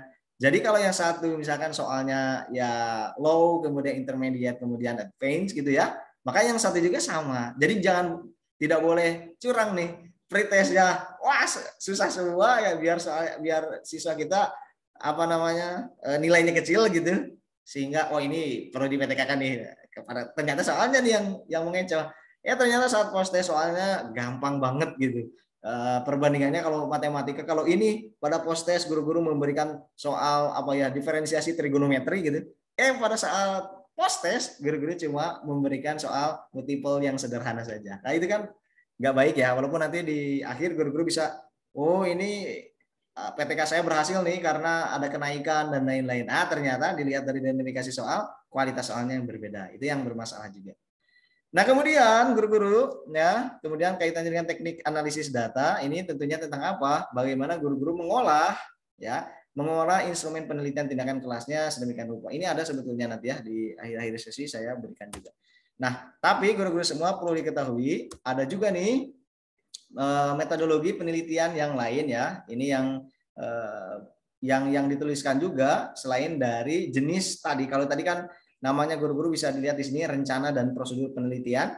Kalau ini bab 3 juga sama, tapi namanya metodologi penelitian. Boleh yang mana aja. Nah, kalau metodologi penelitian yang saya tuliskan di sini ada 10 guru-guru semua ya. Yang ini biasa juga sih dilakukan untuk penulisan skripsi, tesis juga sama ya. Tapi kalau penelitian tindakan kelas mau menuliskan ini juga tidak jadi masalah karena secara runtutan kita bisa menuliskannya. Objek penelitian tentunya berhubungan dengan berhubungan dengan metode ataupun media yang kita gunakan. Metode penelitiannya seperti apa gitu ya. Berarti ini ya metode penelitiannya berarti guru boleh mengambil tuh model penelitian tindakan kelasnya seperti apa. Teknik pengumpulan datanya, sumber datanya ini sama juga tadi seperti yang saya jelaskan. Analisis pengolahan datanya sama. Kalau ini menuliskan juga guru tim penelitinya secara spesifik, berarti menuliskan nama guru dan juga guru kolaboratornya. Time schedule-nya dituliskan secara spesifik juga ya. Boleh tuliskan timeline. Kemudian ada anggaran dana penelitian, ini juga menjadi penting ya guru-guru. Karena membuat penelitian tindakan kelas tentunya seorang guru pasti mengeluarkan anggaran gitu. Kemudian daftar bacaan sementara. Kalau ini kan bentuknya proposal ya. Artinya yang dituliskan di sini artinya bab 3 tapi bisa dikatakan proposal juga. Daftar bacaan sementara ini sebetulnya ini apa nanti guru kalau sudah kita tuliskan dalam laporannya itu, ini namanya adalah daftar pustaka gitu ya. Dan juga ada namanya instrumen pengumpulan data. Seperti tadi instrumen yang guru gunakan untuk mengumpulkan data itu apa aja. Berarti boleh juga tuh observasi dituliskan atau juga soal sumatif gitu ya, soal formatif gitu. Atau juga adalah proses observasi. Saya next dulu karena lumayan banyak ya. Nah ini tadi contoh-contohnya sudah saya mention ya satu-satu. Bagaimana tempat dan waktu penelitiannya guru menuliskan di sini. Subjek dan objek penelitiannya juga dituliskan juga. Bahkan kalau ini tuliskan laki-laki dan perempuannya gitu ya guru ya. Desain penelitiannya berarti guru biasanya terdiri dari 4 gitu. Mention dulu berhubungan dengan model penelitian tindakan kelas yang guru ambil kayak gitu. Biasanya terdiri dari proses perencanaan, kemudian ada tindakan juga gitu ya, dan juga terakhir ada pengamatan dan refleksi. Ada yang menyatukan, nanti guru akan belajar di model penelitian tindakan kelas ya. Ada yang menyatukan tindakan dan pengamatan ini menjadi satu step yang sama, tapi juga ada yang membedakan kayak gitu. Ya, nanti guru mengenal istilah apa model Kurt Lewin, ada apalagi Chemist and Mike Tegart gitu ya. Ada juga nanti model John Elliot kayak gitu. Nah, nanti yang disatukan itu ada pada bagian yang kedua tuh si Chemist dan Mike Tegart itu menyatukan antara tindakan dan pengamatan. Baik, guru. Nah, di tahapan penelitian tentunya guru menuliskan ya, di siklus 1 guru menuliskan apa. Ini pasti akan sama setiap siklusnya kan. Di siklus 1 ada proses perencanaan juga, ada tindakan juga, ada observasinya, ada refleksinya gitu. Nanti dituliskan saja. Nah, tuliskan juga guru pada tindakan ini apa aja, berarti nanti guru bisa menyampaikan tentang apa? RPP ya. RPP cukup menuliskan pendahuluannya guru kayak gimana, kegiatan intinya yang dilakukan itu seperti apa, dan penutupan seperti apa. Ini bentuknya boleh deskriptif ya. Baik, ya tadi sudah disebutkan ada observasi dan refleksi. Kalau ini berarti yang diberikan itu insight dari guru kolaborator atau observasi. Kalau refleksi itu berdua antara kita sebagai guru peneliti dengan guru kolaborator. Nanti melihat tuh dari hasil observasi yang dilakukan oleh guru kolaborator itu apa sih yang menjadikan mungkin penelitian tindakan kelas kita ini dikatakan tidak berhasil karena nilai siswa ternyata setelah diuji soal gitu ya, post test di akhir atau soal sumatif ternyata masih kecil gitu. Nah, nanti guru kolaborator biasanya diajak diskusi, misalkan, oh ternyata bu guru di kelasnya itu masih kemungkinan guru dalam menerapkan tahapan metode yang seharusnya itu belum terlalu pas kayak gitu, karena guru tidak menganalisis misalkan grup di kelas itu ternyata heterogen kayak gitu, atau misalkan besar nih kelasnya, kan beda tuh perlakuan, kemarin sudah di-mention ya.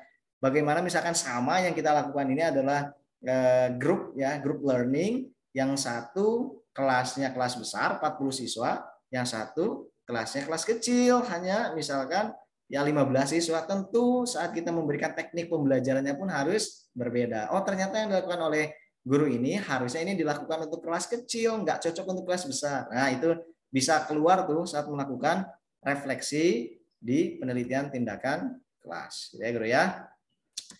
Nah, kemudian juga teknik pengumpulan data sudah saya tadi sebutkan ya, ada bisa observasi, wawancara, tes ke siswa, angket gitu. Instrumen penelitian berarti ini berhubungan dengan peneliti itu sendiri ya, lembar observasi, ada pedoman wawancara, ada apa, tes, dan juga catatan lapangan.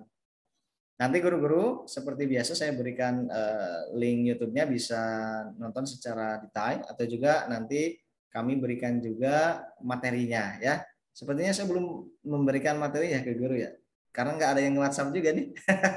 Oleh guru-guru nanti yang ini perwakilan boleh nge-WhatsApp saya untuk mendapatkan materinya ya, biar nanti saat di kelas itu udah siap karena udah dapat juga materinya. Nanti next saja. Kemudian ada teknik analisis data gitu guru-guru semua, data observasi, angket, dan juga hasil belajar siswa ini otomatis yang kita tuliskan enggak berupa nilai langsung, misalkan analisis hasil belajar kemudian langsung dituliskan di sana tuh hasil belajarnya kayak gini-gini. Tidak. Karena itu nanti ada pada bagian bab 4 yang pekan depan kita akan pelajari bersama ya. Di sini cukup yang global-globalnya saja untuk di bab 3 ini. Oke, saya izin menyampaikan dulu semuanya. Nanti di akhir kita lakukan sesi tanya jawab. Kalau ada yang mau bertanya, guru boleh mulai dari sekarang di chat aja. Nanti saya lihat, atau nanti kita setelah ini langsung tanya jawab gitu ya, secara interaktif. Izinkan dulu saya untuk menyelesaikan sampai dengan akhir. Nah, kemudian guru selanjutnya pada bagian model-model penelitian tindakan kelas, tadi yang sudah saya mention di awal, itu ada yang biasa kita pahami itu ada 3 gitu. Ya, karena ini model-model penelitian tindakan kelas yang umum, yang sangat general, yang paling biasa kita temukan kayak gitu modelnya. Nah, itu yang pertama tadi saya sudah singgung juga, namanya ada model Kurt Lewin. Ini tahun 1946 ditemukannya gitu ya. Model yang selama ini menjadi acuan juga, acuan pokok gitu penelitian tindakan kelas, karena sebetulnya model Chemist and Mike Tegart dan juga model John Elliot ini merupakan pengembangan dari model Kurt Lewin. Kita bahas per detail. Oke, Model Kurt-Lewin tadi sudah saya informasikan bahwa ini adalah satu model yang pertama nih yang memperkenalkan tentang action research kayak gitu ya. Tentang PTK itu ya tadi Lewin itu sendiri, nama orang itu guru-guru semua. Kemudian jumlah tahapannya ada 4 ya. Tahapannya apa saja? Ada perencanaan, planning, ada tindakan, acting, atau actuating gitu. Kemudian ada pengamatan, observing, dan juga yang keempat ada reflection atau refleksi. Ya, tentu ini 4. Ini menurut Kurt-Lewin yang pertama. Sehingga modelnya itu seperti circle seperti ini ya. Diawali dulu ada proses planning, kemudian ada juga proses actingnya itu sendiri, kemudian observing, kemudian reflecting kayak gitu terus. Cuman satu siklus saja yang dituliskan oleh model Kurt-Lewin ini. Yang jelas dia mendapatkan hasil dan cukup dengan circle 1 tadi terus berlangsung kayak gitu. Itu adalah contoh dari penelitian tindakan kelas model Kurt-Lewin. Kemudian selanjutnya guru ada yang namanya tadi sudah saya singgung, ada yang namanya model Camis and Mike-Tegart. Ini apa? Model Camis and Mike-Tegart ini banyak digunakan karena relatif sederhana dan mudah dipahami gitu ya. Dan rancangan model Camis dan Mike-Tegart ini merupakan sistem spiral yang mencakup sejumlah siklus. Jadi ada beberapa siklus yang dilakukan. Biasanya cukup sampai dengan 3 siklus biasanya. Tapi juga tahapan tersebut bisa berlangsung secara berulang sampai tujuan penelitian terpenuhi atau tolak ukur keberhasilan penelitian tercapai. Tahapannya tadi guru ya, ada perencanaan, planning, kemudian ada pelaksanaan atau acting, dan juga observing ya. Nah, jadi pada proses pelaksanaan dan pengamatan ini menurut Camis and Mike-Tegart ini disatukan. Karena memang pada kenyataannya seperti itu gitu. Di kelas itu ada guru yang melakukan gitu, ada yang sedang mengajar, ada juga kan guru yang sedang melakukan observasi sehingga disatukan nih. Dan juga terakhir ada refleksi. Karena refleksi ini tentu di akhir setelah proses pembelajaran itu sendiri. Dan siklusnya guru-guru semua itu tadi kayak spiral. Setelah dia sudah masuk pada proses refleksi, maka selanjutnya dia akan masuk lagi kepada proses perencanaan, pelaksanaan lagi kayak gitu-gitu. Jadi melihat tuh apa dari hasil refleksi kemarin, proses pembelajaran yang dilakukan, apa yang kurang-kurangnya. Nah, setelah mendapatkan hal-hal yang kurang mungkin dengan RPP yang baru tapi model, metode dan juga media yang digunakannya sama, ya. Yang dibedakan apa? Yang dibedakan perlakuannya saja misalkan dari proses hasil observasi tadi, maka dilakukan proses perbaikan. Maksimal biasanya sih sampai dengan 3 siklus juga ini. Sampai dengan 3 siklus untuk melihat apakah memang metode atau media yang kita gunakan ini berhasil atau tidak untuk menaikkan hasil belajar di kelas kita. Misalnya kalau hasil belajar ya. Kemudian ada juga model John Elliott. Ini yang ketiga ya guru-guru semua. Ini berbicara tentang model PTK yang ketiga. Ini relatif lebih kompleks pada bagian tindakan kayak gitu. Kenapa? Karena pada bagian aksi ini biasanya terdiri dari 3 sampai dengan 5 gitu. Jadi diawali dulu dari perencanaan, kemudian ada proses tindakan. Nah, di tindakan ini guru-guru semua itu tidak cukup kalau cuma sampai 1 kali saja dikatakan 1 siklus. Kan kalau yang tadi yang penting dia ada proses tindakan. Tindakan itu apa sih maksudnya? Tindakan itu mengajar ya. Jadi ada guru peneliti yang mengajar disesuaikan dengan RPP yang telah dibuat, rancangan penelitian yang sudah dibuat, mau menguji gitu, kalau mau dikatakan menguji metode atau media kayak gitu. Nah, kalau tadi itu cuma cukup 1, kalau John Elliott itu 1 kali untuk untuk menguji dari metode atau media itu wajib dengan melakukan 3 kali. Jadi ada 3 tindakan ya, tindakan 1, tindakan 2, tindakan 3 baru refleksi. Setelah itu dia ya tentunya setelah observasi juga ya, karena masing-masing tindakan ada observasi, refleksi. Dari refleksi perencanaan lagi. Dari perencanaan ada lagi 3 tindakan. Tindakan 1, tindakan 2, tindakan 3 artinya mengajar. Jadi kalau ada 3 siklus untuk model John Elliott ini nanti akan terdiri dari 9 pembelajaran kayak gitu ya. 9 tindakan yang dilakukan. Kurang lebih itu guru-guru semua untuk model John Elliott. Nah, kemudian untuk alur model penelitian tindakan kelas secara sederhana lah ya, yang bisa kita buatkan ini seperti ini guru. Dimulai dari perencanaan, pelaksanaan dan pengamatan, nanti masuk ke refleksi. Kembali lagi kayak gitu ya. ada setelah refleksi ini berarti masuk ke siklus 2. Dari siklus 2 berarti masuk ke perencanaan, pelaksanaan, dan pengamatan. Kemudian ada refleksi lagi. Cukup seperti ini guru-guru semua sebagai bagian dari kita melakukan tindakan atau melakukan proses penelitian tindakan kelas yang akan kita buatkan berupa report kayak gitu ya. Report penelitian tindakan kelas itu sendiri. Nah, ini kalau bab 3 itu cukup sampai sana saja. Nah, sekarang saya ingin memberikan juga ke guru-guru semua kaitannya tentang rambu-rambu penulisan tindakan kelas. Yang ini mungkin bagian yang penting juga ya.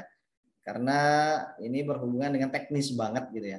Nah, guru-guru semua dalam pembuatan, ini maksudnya penulisannya ya. Ingat, harus membedakan antara PTK, penulisan PTK, dan reporting PTK. Oke, reporting sama penulisan mungkin sama lah ya. Tapi PTK itu sendiri, guru-guru jangan memiliki mindset bahwa penelitian tindakan kelas itu adalah laporannya. Artinya misalkan kalau saya ada buku ini PTK itu ini misalkan. Enggak kayak gitu guru ya. Itu yang saya perlihatkan kepada guru-guru. Ini bukan PTK, ini adalah reporting dari PTK. Karena PTK itu tadi bukan hanya berupa reporting saja, tapi berupa apa namanya? Keseluruhan tindakan, keseluruhan siklus, keseluruhan juga model atau media yang kita gunakan selama kita melakukan proses penelitian. Kayak gitu ya guru-guru ya. Nah, apa saja reportingnya? Ukuran kertasnya itu bagusnya adalah kertas A4. Hurufnya menggunakan Times New Roman gitu ya. Kemudian ada penulisan tabel 1 sampai dengan 2 spasi. Ukuran huruf biasanya 12 spasinya 2 gitu ya. Apa namanya? Ini yang umumnya ya. Dia memang jaraknya besar-besar guru. Tapi biasanya ada yang juga 1,5 ya. 1,5 lah maksimal. Nggak boleh kurang dari 1,5. Kalau 1 terlalu mepet gitu. 1,5 atau 2 lah. Tapi biasanya 2. Kemudian minimal itu 40 halaman ya. Tidak termasuk lampiran. Kalau reportingnya nih guru-guru. Ini bagian dari rambu-rambu penulisan PTK yang pertama. Yang kedua, rambunya adalah apa? Ini. Margin kiri dan margin kanan itu margin kirinya 4, margin kanannya 3. Paham nggak maksud saya margin kiri, margin kanan? Apa guru? Ada yang tahu maksudnya? Batas kertas. Batas kertas ya. Oke, misalkan seperti ini nih. Kelihatan nggak ya? Margin kiri berarti yang dari sini ke sini. Margin kanan berarti dari sini ke sini, gitu ya. Dari buku kayak gitu. Pokoknya pada bagian kirinya batas mentok banget ketulisan kita itu dia 4 cm gitu ya. Kemudian apalagi nomor halaman di atas bagian kanan ya. Nomor halaman di atas bagian kanan. Jadi ini kan buku ya standar ya. Nomor halaman itu ada ini kanan, berarti di sini di atas bagian kanan. Ke sini. Atas bagian kanan di sini. Sini sama sini. Kita guru ya. Nomor halaman. Kecuali pada bab, kalau di ada tulisan BAB ya, bab 3 tadi, bab 3 metodologi penelitian, maka penulisan dari halamannya harus di bawah dan tengah di sini. Gitu ya. Ingat, kalau penulisan penomoran halaman itu ada pada bagian kanan atas di sini. Ya, kalau penulisan halaman tapi di sini ada tulisan bab, dia di center tapi juga di bawah tengah, ya. Nah, kemudian selanjutnya ada penulisan inden. Ada yang paham nggak guru? Apa yang dimaksud penulisan inden ini? Boleh bersuara. Ada yang paham yang dimaksud dengan penulisan inden?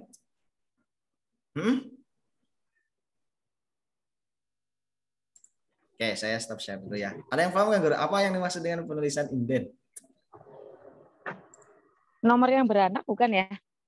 Iya, secara sederhana betul guru. Nomor yang beranak gitu ya. Iya. Nomor yang beranak, yang bercucu kayak gitu, biasanya kayak gitu ya. Iya betul. Nah, itu dia punya caranya. Jangan sampai kita salah nih saat kita membuat penulisan nomor yang beranak tadi ya. Oh, ini masih halaman ini. Oke. Mana ya? Sudah nggak kelihatan di sini. Oh ini tambahnya. Nah, misalkan tadi kita berbicara tentang teori. Oke, ini saya mute dulu, Bro. Oke, misalkan tadi kita berbicara tentang teori. Kalau teori itu pada bagian bab kedua kan banyak ya yang kita tuliskan. Nah, karena banyak tadi guru-guru semua sehingga apa? Misalkan teorinya itu misalkan kita mau menuliskan tentang apa ya? Hasil belajar misalkan. Maka kita tuliskan A titik hasil belajar. Ini warnanya masih merah. Mau ganti atau enggak apa-apa? Gak enak kan ya kelihatannya merah. Baik, saya ganti dulu warnanya jadi hitam ya. Oke.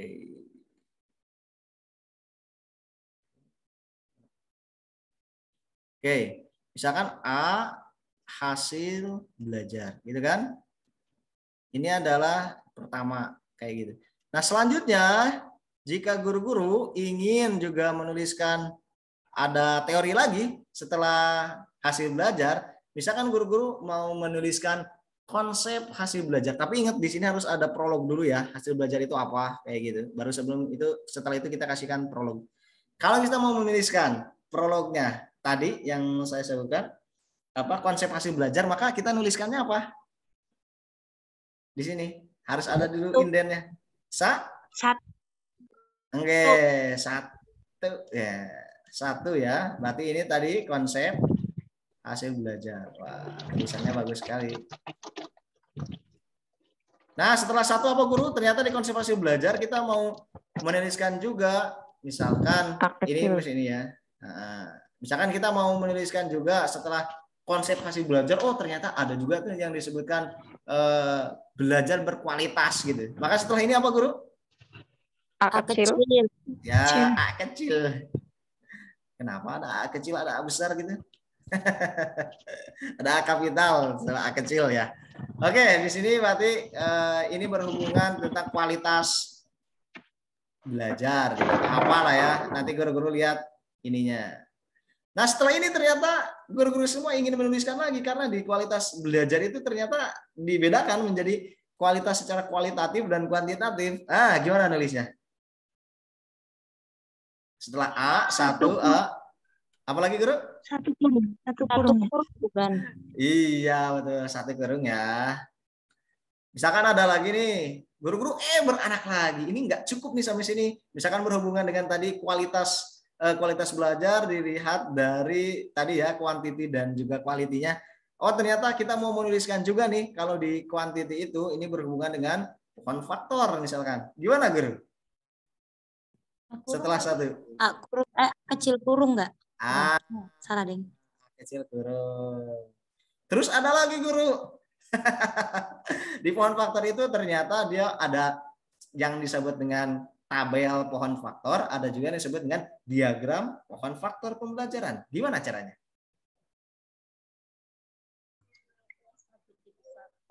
Apa tuh? Setelah A, satu tutup, kemudian A kecil, satu tutup, gitu. Apa lagi? Ada yang tahu? Tidak tahu, Pak Guru. Tidak tahu. Nggak. Setelah ini, iya satu lagi, tapi satunya dua-duanya ditutup biar nggak terbang kemana-mana. Gitu nggak? Nah selanjutnya ada lagi, ini berarti A lagi, tapi dua-duanya juga ditutup biar nggak terbang kemana-mana. Kalau ada lagi keterlaluan ya, karena banyak juga teorinya yang dia tuliskan. Kalau ada lagi nanti guru-guru ambil lagi, misalkan dari ini aja udah setelah konsentrasi belajar apa gitu ya, atau runtutannya di mana. Jangan sampai kalau sudah A kurung gini ada lagi misalkan, tapi kita wah mau apa gitu ya, bisa jadi mungkin nanti berupa I gitu ya, berupa I gitu ya, bisa jadi, tapi keterlaluan nih kalau sudah sampai sini. Biasanya cukup sampai dengan A tutup kurung, A tutup buka dan tutup kurung saja. Gitu ya guru-guru semua. Itu namanya indent, penulisan penomoran dalam penelitian tindakan kelas. Iya.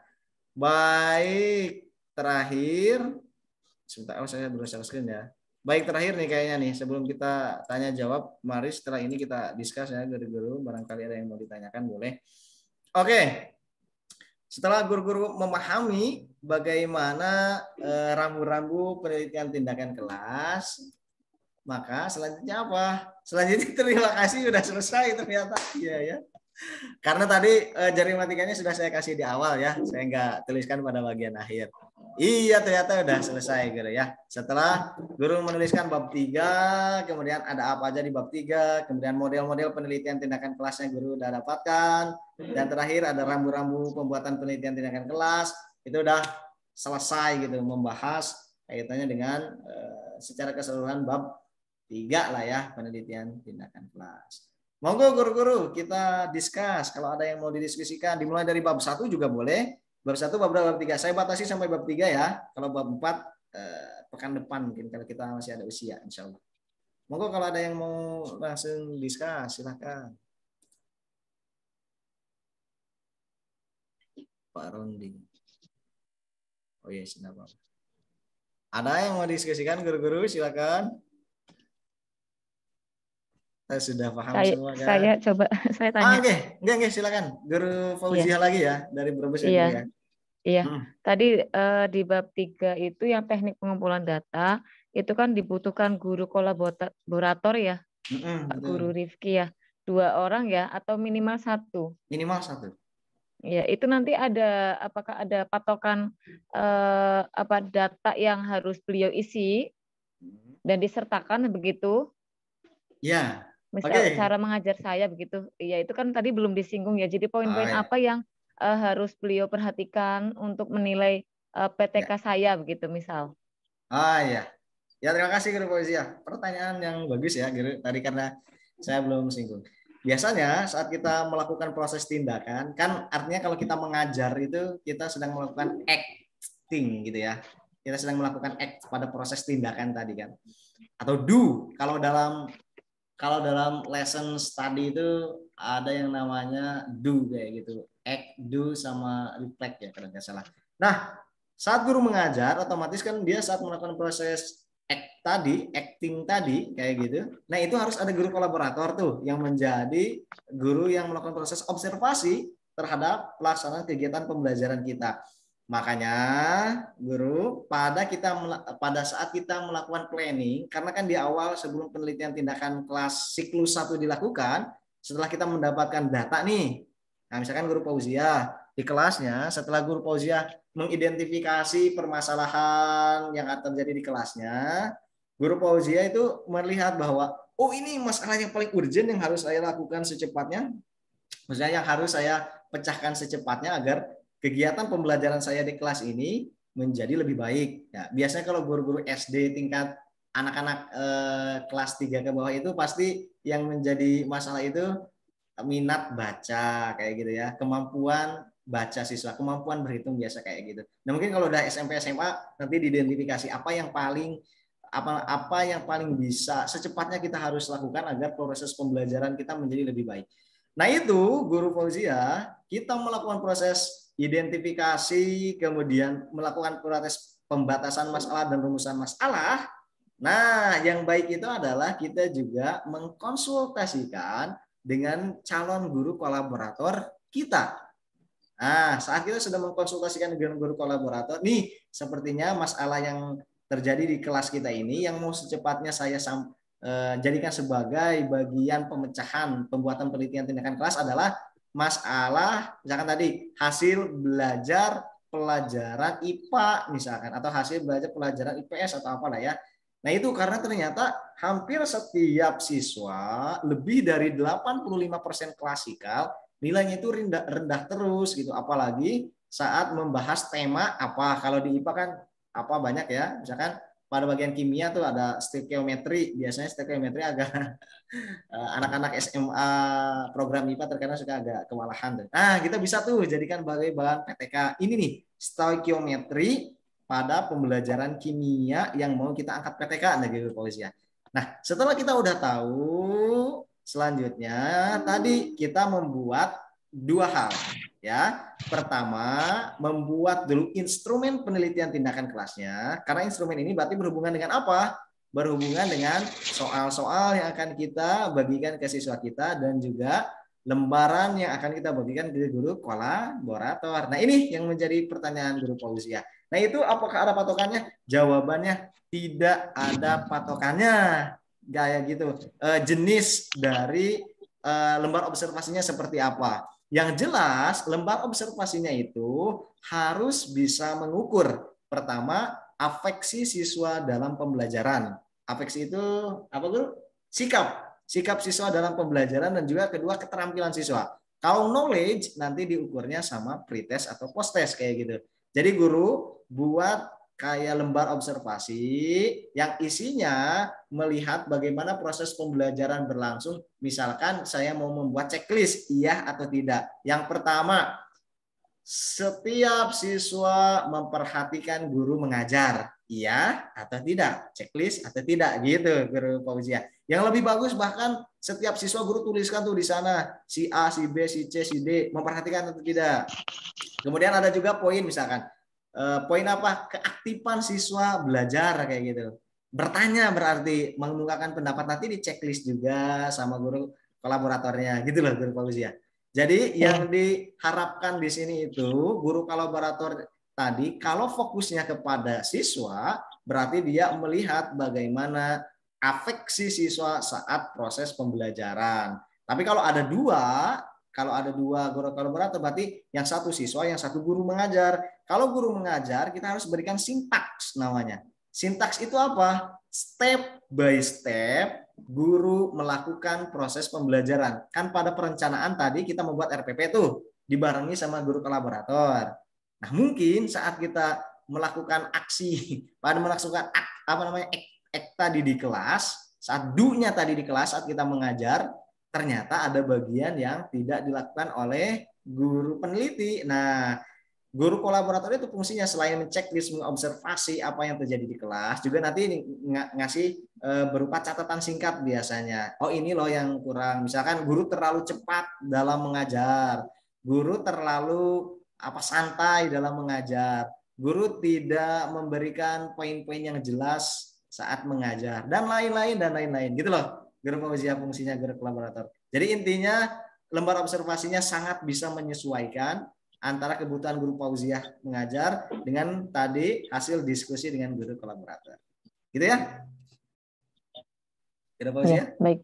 Berarti siswa boleh ya? Siswa menjadi tadi siswa kolaborator berarti tadi. Boleh? Siswa sebagai penilai tadi. Enggak Guru. Kalau siswa itu yang kita sebagai objek penelitian ya. Iya, baik. Objek penelitian. Lagi-lagi guru kolaborator tadi guru yang berperan untuk menilai teman. siswa. Teman kita harus harus sesama satu rumpun. Saya kan misal bahasa Inggris dengan teman bahasa Inggris lagi, atau boleh yang lain ya? Kalau dikatakan boleh atau tidak boleh, sebetulnya boleh saja guru. Tapi kalau dirasa ternyata guru bahasa Inggris ini lebih match dengan kita karena dia lebih paham mungkin proses pembelajaran, lebih paham materi dan sejenisnya yang bisa memberikan kita masukan lebih banyak, saya sarankan sih serumpun. Tapi kalau ternyata guru yang lain bisa mengordinir terhadap kebutuhan kita, makanya nggak masalah juga sih guru kalau kita mohon maaf terbatasnya waktu karena kami kebetulan jamnya selalu bareng mengajar gitu di kelas lain, jadi susah sekali kalau dengan sesama guru atau senior saya begitu nggak bisa itu. Itu solusinya dengan guru lain gitu. Guru lain nggak apa-apa. Baik, terima kasih. Terima kasih. Asalkan dikasih lembar observasinya yang sudah jelas runtutannya guru tadi. Baik. Ya, sama-sama guru. Terima kasih Guru Riki. Sama-sama guru Fauzia. Ini ada chat juga nih dari guru Yandri. Mana guru Yandri, boleh bersuara? Terakhir ya mungkin ya sebelum kita tutup ya. Guru Yandri. Guru Riki, ya izin bertanya itu. Silakan. Perbedaan tadi kan Guru Riki menyampaikan lesson study. Ya. Mohon pencerahan. Jangan. Terima kasih guru Yandri. Ya, sama-sama. Di sini guru-guru ada yang pernah melakukan lesson study? Ada nggak? Atau baru dengar apa itu lesson study? Oke, saya sedikit singgung ya lesson study. Karena kebetulan saya ngangkat tema lesson study di tesis saya. Karena ini kebetulan banget, bukan kebetulan ya synchronize banget gitu dengan penelitian tindakan kelas juga yang sama-sama kita dalami ini gitu ya guru ya. Jadi bedanya antara lesson study sama penelitian tindakan kelas itu apa? Jelas ada perbedaan guru ya. Kalau penelitian tindakan kelas itu dia sebetulnya hanya dilakukan oleh guru saja yang ada di dalam kelas tadi dengan guru yang sebagai observer berarti lingkungan sekolah. Kalau lesson study ini sifatnya lebih masif juga guru, karena mungkin hampir sama jenisnya seperti musyawarah guru mata pelajaran kali ya. Hampir sama kayak MGMP kayak gitu atau KKG kayak gitu, hampir sama kayak gitu. Tapi lesson study lebih mengedepankan kepada bagaimana masing-masing guru tadi bisa kemudian mengembangkan proses pembelajarannya tadi menjadi lebih baik dari hasil juga hampir sama tadi. Ada proses plan, ada proses do juga, ada proses reflect juga. Jadi kalau lesson study itu cuma 3 prosesnya, karena do sama observe-nya itu sama-sama kayak gitu. Nah, yang membedakan adalah lesson study itu dihadiri bukan hanya oleh satu sekolah saja, tapi berbagai sekolah bisa menjadi guru kolaborator. Jadi bisa 1, 2, 3, 4, 5, 6. Dan lesson study perlu menghadirkan ahli dari luar. Biasanya seperti itu. Misalkan kalau dari kami menghadirkan teman-teman dari Universitas Pakuan misalkan, kalau di daerah Bogor ini, karena yang lumayan bagus tuh MGMP-nya, MGMP Bahasa Indonesia misalkan, kita menghadirkan dari luar dulu untuk memberikan keilmuannya di awal kaitannya dengan proses pembelajaran yang baik dan benar, misalkan tentang bahasa Indonesia, tentang apa kayak gitu. Jadi ada seminarnya dulu. Nanti di akhir baru nanti ada diseminasi juga. Dissemination itu apa ya? Sejenis apa yang sudah kita dapatkan. Kan kalau PTK baiknya ada sidang penelitian tindakan kelas nih, bagusnya gitu ya. Sebelum nanti ada proses presentasi untuk sekolah luar juga. Tapi kalau di lesson study itu betul-betul udah dari awal itu guru, itu kita udah menyertakan orang pihak ahli dari luar. Jadi lesson study wajib ada ahli dari luar sebagai orang yang mensoroti terhadap kegiatan proses pembelajaran musyawarah guru mata pelajaran ini misalkan kalau MGMP tadi. Nah, dan juga lesson study ini menghadirkan juga bukan hanya pihak sekolah, bahkan orang tua juga. Jadi orang tua tidak ajak juga bagaimana melihat proses pembelajaran secara keseluruhan, dan memang sistemnya ini kalau kalau PTK mungkin cukup 3 siklus selesai gitu ya. 3 siklus nggak wajib juga sih sebetulnya. Kalau untuk menguji metode atau media wajib selesai, tapi untuk untuk melangsungkan keberhasilan proses pembelajaran yang lain gitu, kalau kita mau ngambil lagi metode yang lain disilahkan kan PTK, tapi terbatas. Kalau lesson study tidak terbatas gitu. Jadi perubahan-perubahan kecil yang terjadi dalam musyawarah guru mata pelajaran tadi itu bisa dilakukan dalam lesson study dalam jangka waktu yang tidak terbatas. Jadi terus saja selama bisa di-approve, selama bisa di-improve gitu, bukan di-improve. Jadi selama di-improve kegiatan proses pembelajaran yang ada di dalam kelas kita itu dengan mendatangkan guru kolaborator, mendatangkan para ahli juga, dengan mendatangkan informasi-informasi dari orang tua. Itu untuk apa gunanya orang tua? Ya tentunya kita saat memberikan penugasan ke siswa itu udah inline apa yang akan kita sampaikan sebagai guru dengan orang tua yang tentunya ini punya kewajiban ini juga ya di rumah gitu membimbing anak didiknya untuk belajar. Kayak gitu guru. Jadi kalau lesson study itu PTK tapi jenis PTK-nya lebih ini kali ya, advance gitu ya, yang lebih tinggi gitu, karena bagian-bagiannya itu lumayan rumit kayak gitu kalau di lesson study, tapi sama-sama dua-duanya sama. Yang satu untuk kualitas pembelajaran, satu juga sama kualitas pembelajaran. Hanya saja tadi kualitas pembelajarannya beda ya. Kalau ini kan cukup sama guru dan guru yang lain, tapi kalau lesson study juga dibarengi oleh ahli. Gitu tadi yang bertanya guru. Informasi sedikit tentang lesson study ya. Kalau di Indonesia, kayaknya saya kurang paham ya kalau sekarang. Kalau saat saya melakukan riset untuk tesis saya itu baru sekitaran 5 kota gitu ya yang melakukan lesson study. Dan lesson study itu bukan dari Indonesia. Lesson study itu berawal dari Jepang. Ya, kalau guru-guru di Jepang itu sudah melakukan proses lesson study itu udah lumayan lama. Nah, mereka melakukan proses perbaikan dengan tadi skema saling mendukung tadi guru, hampir sama dengan penelitian tindakan kelas, tapi betul-betul concern per masing-masing guru mata pelajaran menghasilkan satu hal yang bagus gitu ya. Secara teoritis mungkin kalau mau ngebahas tadi itu juga bisa tidak kalah lamanya dengan penelitian tindakan kelas ya. Tapi generally kayak gitulah guru ya. Secara general kayak gitu. Demikian. Siapa tadi yang nanya? Guru Yandri ya, Guru Yandri. Semoga menjawab. Suaranya masih di mute. Terima kasih Guru Riki. Oke, sama-sama Guru Yandri. Baik, Bapak dan Ibu guru-guru hebat semua dari klaster Brebes dan juga Kabupaten Musirawas. Sepertinya kita sudah di penghujung ya, guru-guru ya. Di pekan ini, guru-guru sudah mendapatkan keilmuan di bab 3 dan tadi sebagai pemanis di awal saya memberikan juga handsis. Nanti di pekan depan kalau masih guru-guru penasaran dengan handsis, tingkatan yang lainnya insya Allah kita belajar lagi ya. Kita belajar lagi untuk membekali siswa-siswanya cara berhitung gitu. Jadi bisa menggunakan handsis. Banyak cara berhitung yang menarik guru. Kalau mau discuss lebih lanjut, ayo. Saya juga membuat komunitas namanya KGC. KGC itu komunitas guru cermat.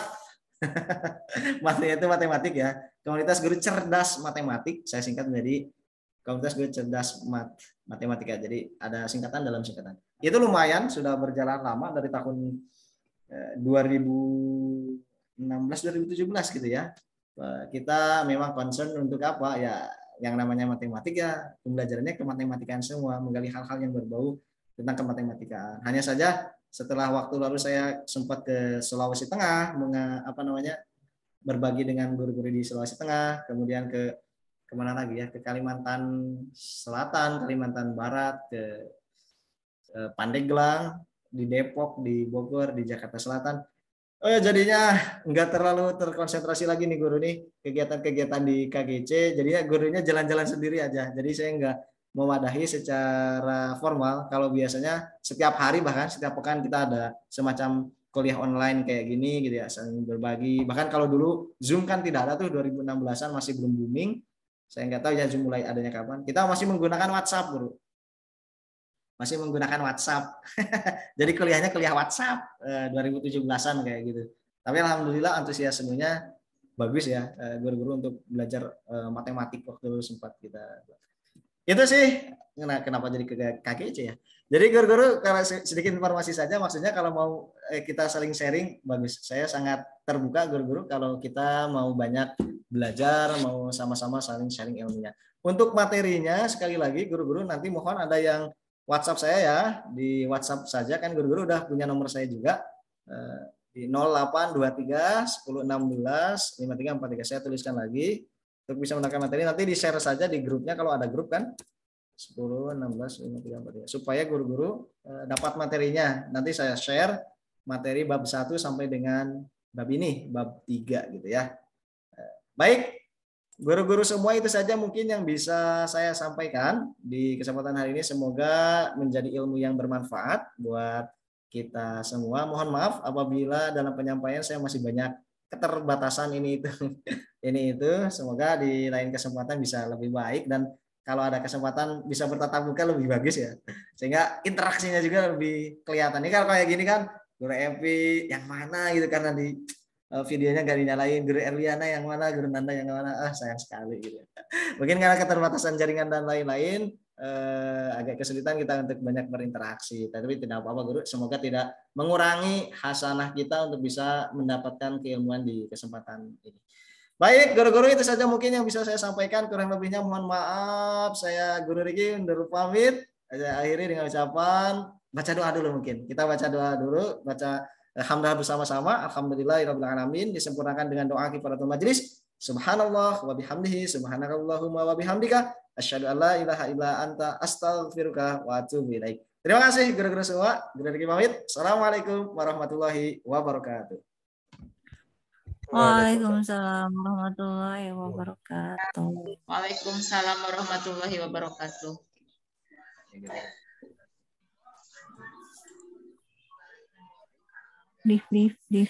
Lift.